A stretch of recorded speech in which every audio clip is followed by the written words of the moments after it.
This is VOA Africa.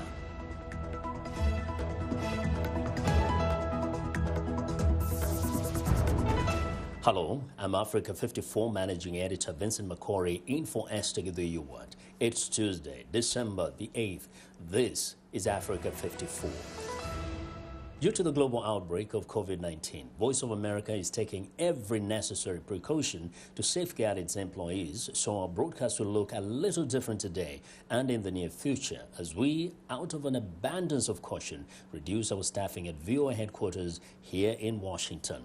We are working to help keep you informed about what is going on, and we appreciate your staying with us on Africa 54.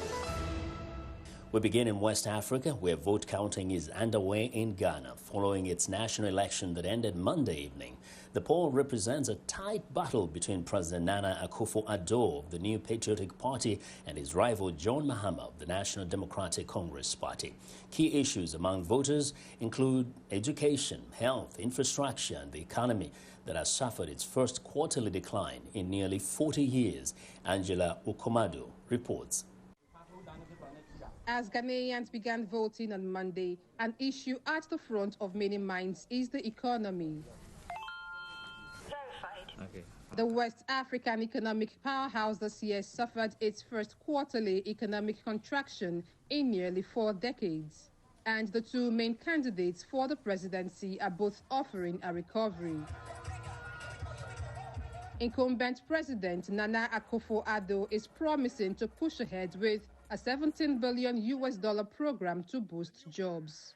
The second term of Akufo-Addo is going to bring the house of prosperity, the house of progress, the house of development, the house of employment to our country.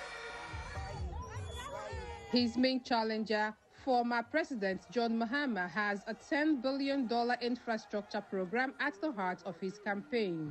We vote to elect a president and a government who can fix and improve the economy so we can profit from our businesses and take care of our families. Last year, Ghana emerged from a 3-year lending program with the International Monetary Fund, only for a world of lockdowns to knock demands for its key exports, oil and cocoa. There are 12 presidential candidates on the ballot, but most voters are expected to be chosen between Akufo-Addo and Mahama. The race, in which a parliament will also be elected, is expected to be tight. Commentators suggest Akufo-Addo may have a slight lead based on his performance in a tumultuous year in which his administration provided free water and subsidized electricity to households. That was Angela Ukomadu of Reuters reporting. The chairperson of the Electoral Commission of Ghana says our organization plans to declare the outcome of the general elections 24 hours after the polls close. Attorney Jean Adukwei Mensa also says the electoral body has implemented new strategic mechanisms to ensure transparency in the entire voting process. But critics say the commission could be making a costly error by rushing to announce the winner of the presidential vote 24 hours after polls close. We have more on the vote in part 2 of VOA's Peter Clottey's interview with Jean Adukwei Mensa. Madam Chairperson, you told Ghanaians that within 24 hours after the elections are held on December 7, the Electoral Commission has put in measures to declare the results. Some people are saying this is obviously overly ambitious. Some people are doubtful. Tell us, why do you think this is possible, and what specific mechanisms have you implemented to ensure your high expectations? Because this is not the first time Ghana has organized elections, and sometimes it takes a few more days to declare the result. What is going to be different? I can understand the apprehension because I'm sure people are wondering what methods.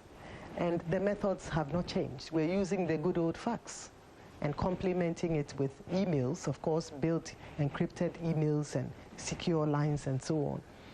What has changed is the efficiency that we've built into the process and the training we've afforded all our staff right from the polling station to the region. And therefore, we all have that desire. We have a plan ahead of us. We have a strategy, and we all have to, move the part of the wheel to ensure that this happens. So it's really just the efficiency that we've built into the processes. What we are saying is that, one should be able to have the results some 6-7 hours after the election. And if you have it, why keep it? Madam Chairperson, there have been instances of rejected ballots over the years.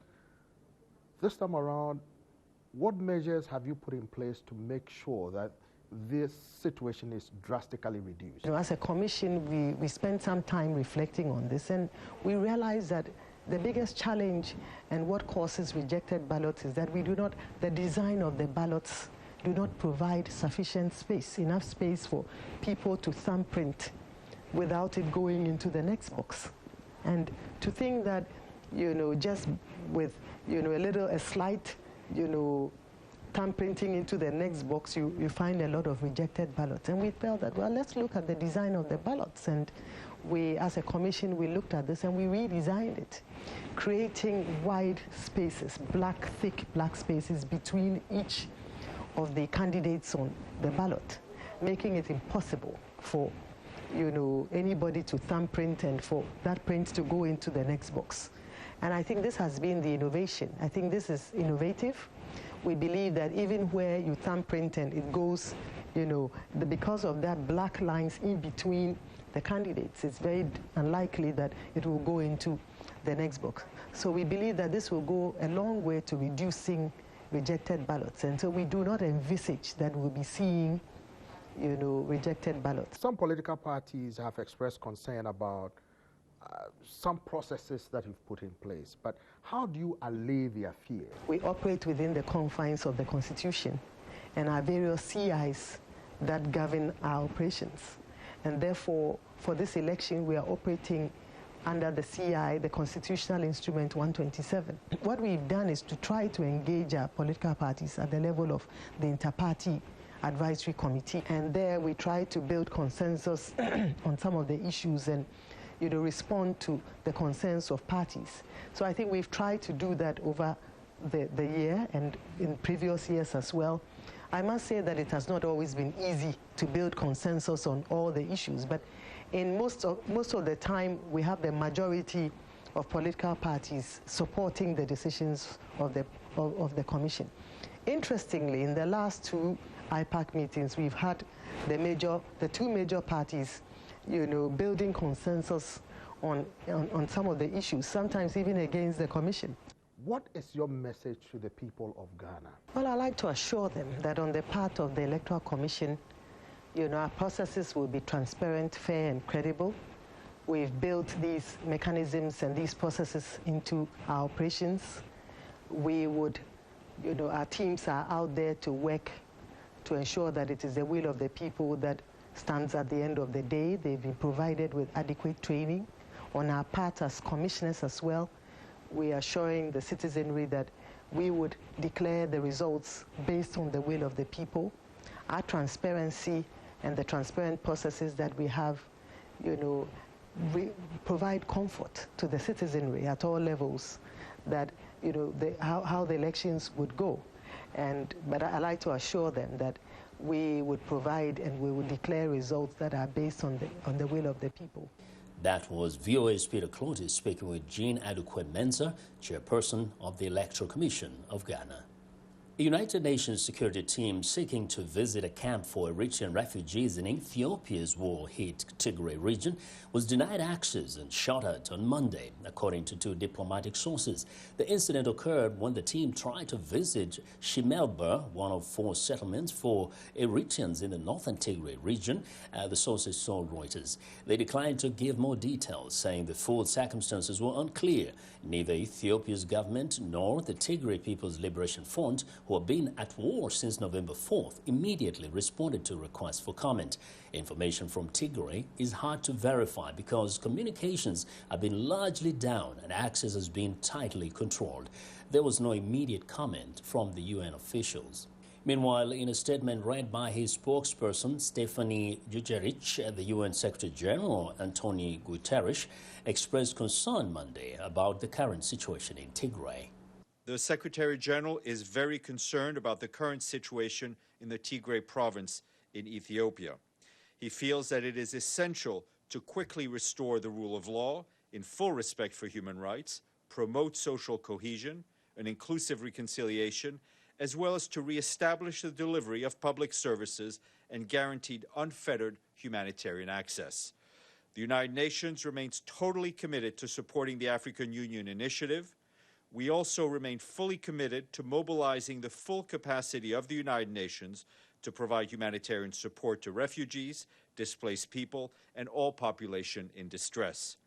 The Secretary General has been conveying these messages in the numerous conversations he's had with United Nations representatives on the ground and regional leaders, as well as Prime Minister Abiy Ahmed of Ethiopia, with whom he spoke earlier today. That was Stefan Dujarric, a spokesman for the UN Secretary General.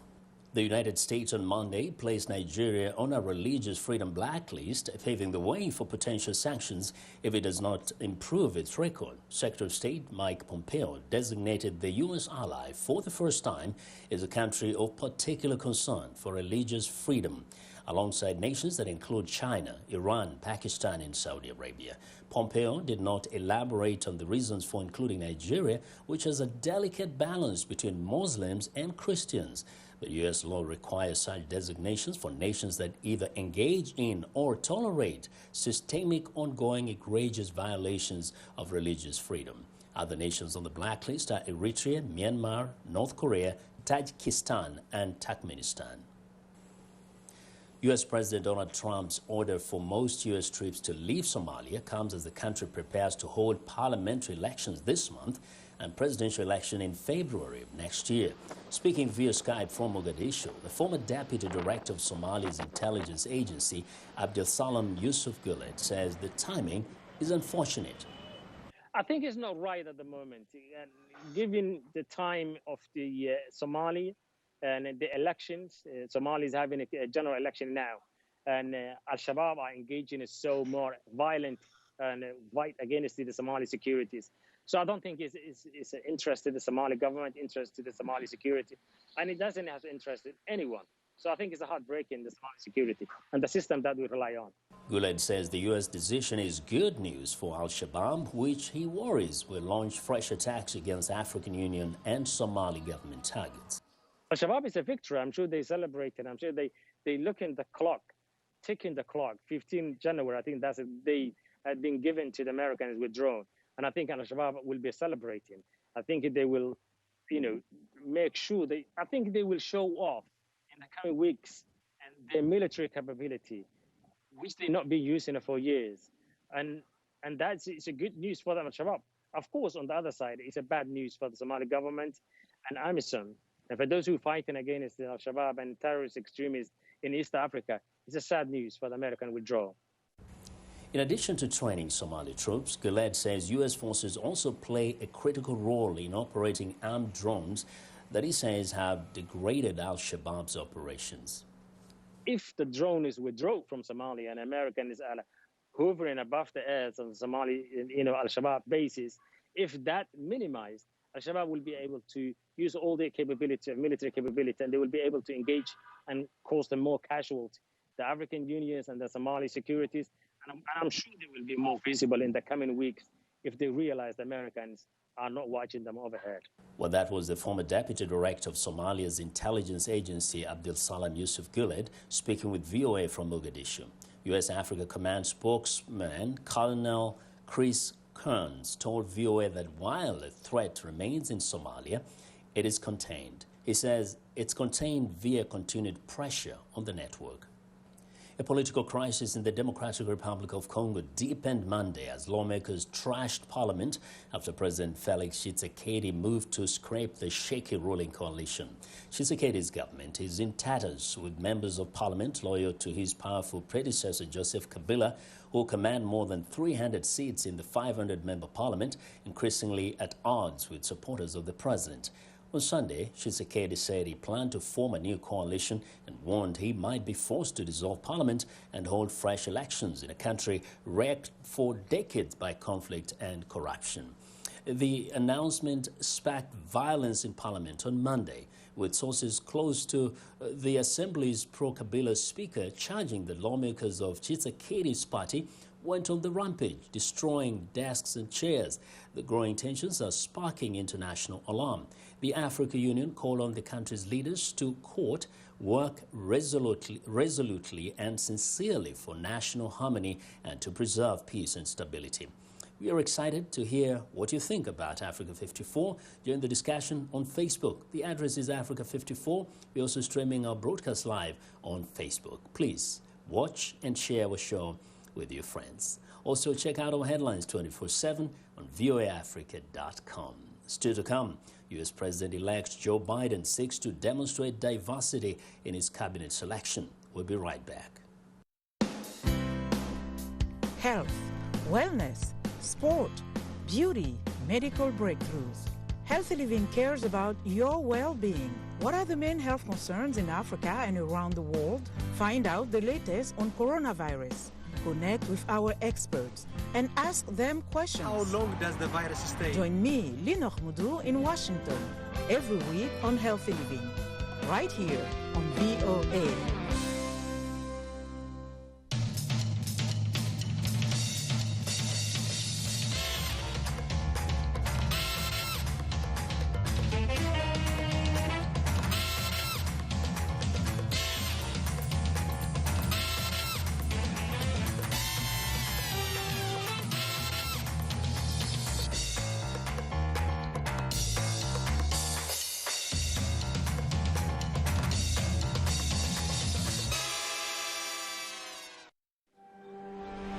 Hello, welcome to Straight Talk Africa, live from the Voice of America headquarters here in Washington. I am Shaka Sali.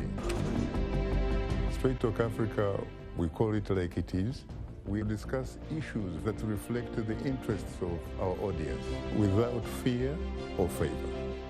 We are guided by facts, and I look at myself as a servant of nothing but the truth.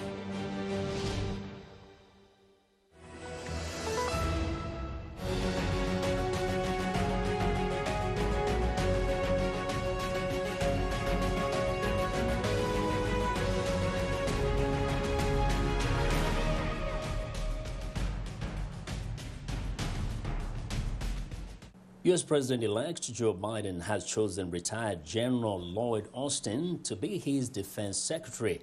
Brian Woods reports.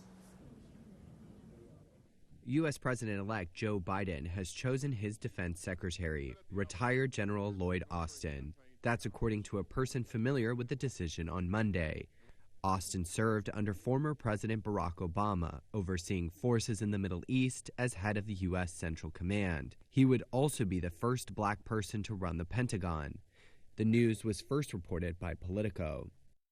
Austin is a surprise pick over Michelle Flournoy. She was a Pentagon policy chief under Obama, and many saw her as a leading contender for the job.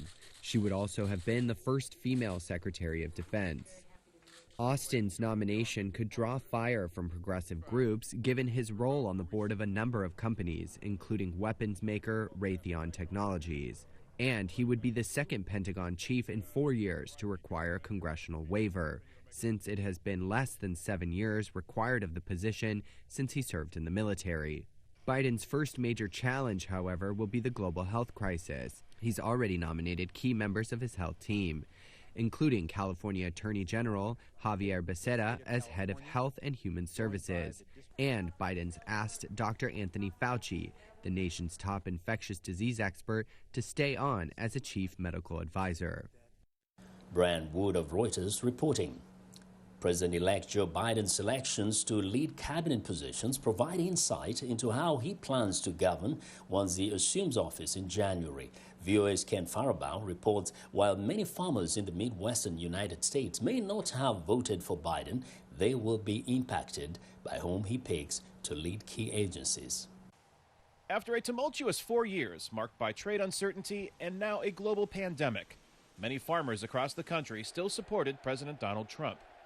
Despite ongoing and unsupported claims of voter fraud, they are coming to terms with his loss in the November election. It appears that the president's chances grow dimmer day by day. I certainly think that you could see instances of fraud and manipulation, but I find it hard to see that there would be that on the scale that would be needed to turn it around. Yeah, I think it's done.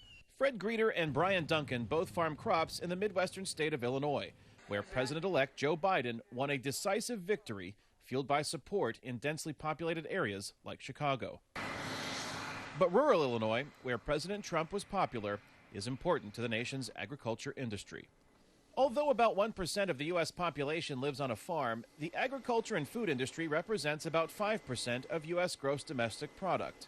Illinois is one of the country's leading exporters of corn and soybeans, crops both Greeter and Duncan raise on their farms, which is why they are interested in whom Biden picks to lead the United States Department of Agriculture, or USDA. I'd rather see someone who's more production ag-oriented to fill that role, who can understand the needs of rural America and the farmers, because really USDA is the one advocate we have in administration. That's the person that has to go to the president and make sure that they advocate for what agriculture's needs are. So that's going to be a key one. But the other one, I think, is the USTR position. And whoever that trade representative is will be a very, very key person for us. Closely followed by that would probably be who the director of the EPA is. Mark Gebhardt is the Illinois Farm Bureau's Director of Governmental Affairs. He works with government agencies on behalf of Illinois farmers to guide public policy, which includes environmental regulations and trade issues. But there's a lot of unknowns, especially when it comes to China. And as you know, China is the big player in the game when it comes to the dollars and the purchases they make. Under President Trump, tens of billions of dollars in government aid flowed to farmers to offset losses and profits resulting from the administration's escalating trade disputes, mostly with China. Despite recent progress, China hasn't reached pre-trade war levels of purchases on products such as soybeans. But they're still purchasing more from the competitors of the United States than they are from the U.S. University of Chicago political science professor Robert Clottey says the benefits of the Trump administration's trade policies may not be realized until well after Trump has left office. Yeah, Biden is in a better position when it comes to trade policy, in some sense, in a negotiation sense, because of the actions that the Trump administration has taken. At the same time, though, it's been quite disruptive. Farmer Brian Duncan is taking a wait-and-see approach as he prepares for farm life under a new presidential administration. Kane Fairbaugh, VOA News, Bloomington, Illinois.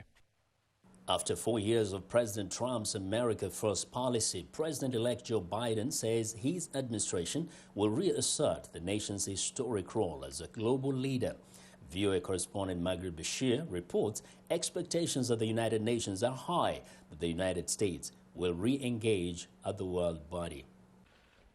When he introduced his top national security and foreign policy officials last month, President-elect Joe Biden said they reflect that America is back. Ready to lead the world, not retreat from it. Once again, sit at the head of the table. Ready to confront our adversaries and not reject our allies. Ready to stand up for our values. At the United Nations, the Trump administration has slashed hundreds of millions of dollars in funding to programs, including peacekeeping missions, Palestinian refugees, and for women's reproductive health. It pulled out of UN agencies like the World Health Organization and quit a major accord on climate action.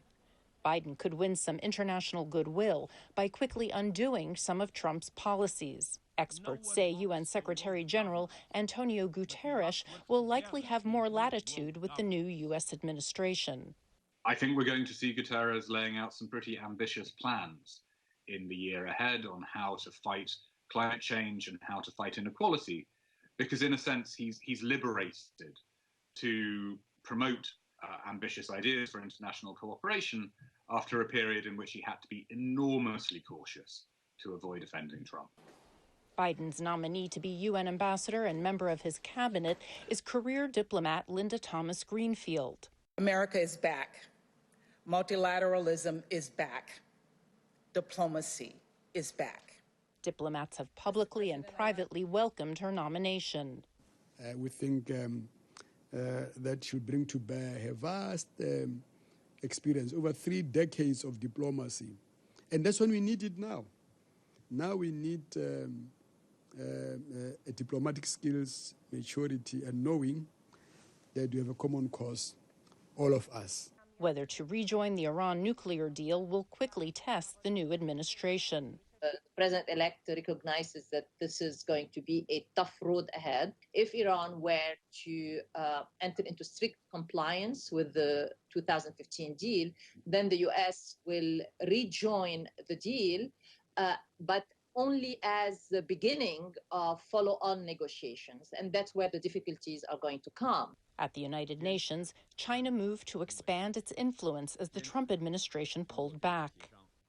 Biden, I think, will want to limit Chinese influence, but does know that in some ways it's necessary to work with Beijing.